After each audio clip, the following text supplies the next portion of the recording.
All right, now let's solve another systems of equation solving by substitution. This time let's solve this problem here. All right, again this problem involves one of the equation having one variable alone already, and in this case y. The value of y is negative 5x minus 4, and we will substitute it into y on the first equation. So I'm going to call this first equation. I'm going to call this second equation. Okay, just so you know which equation I'm referring to.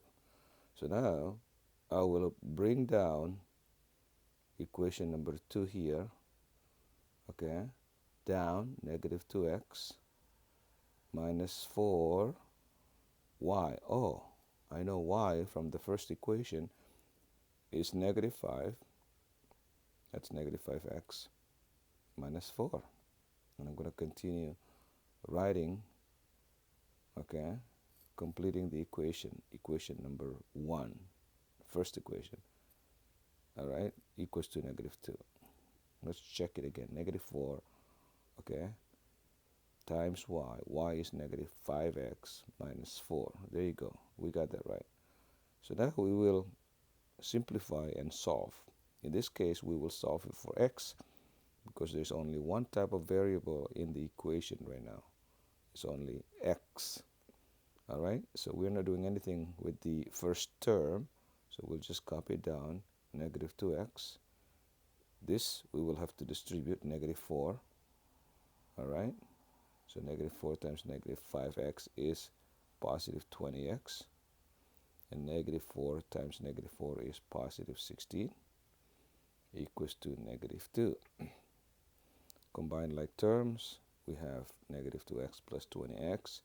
That will give us positive 18x, all right, plus 16 equals to negative 2. We need to cancel the addition by 16 by subtracting, okay, on both sides, of course. So that will cancel. So now we have 18x on the left-hand side equals to negative 18 on the right-hand side. Negative 2 plus negative 16 gives you a larger negative number, which is negative 16. Now the coefficient of the x term is 18, so we will divide by 18. All right, again, we divide because 18x means 18 times x, and the inverse operation of multiplication is division.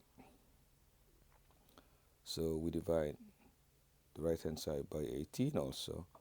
So we have x equals to negative divided by positive is negative 1. There. So once we found x equals to negative 1, we will plug it to the second equation, okay, to find y. And the second equation says y equals to negative 5x, all right, minus 4. Now we know x already, so we will substitute x equals to 1 when we simplify the equation or when we solve for y. So negative 5 times x. Oh, x is negative 1. Plug it in or substitute. Minus 4. All right. Equals to negative 5 times negative 5 is positive 5. Minus 4. Okay. Equals to 1. So we say, okay, y equals to positive 1. Okay, so if we go here, we say solution, okay, solution is negative 1, comma 1. There you go. All right.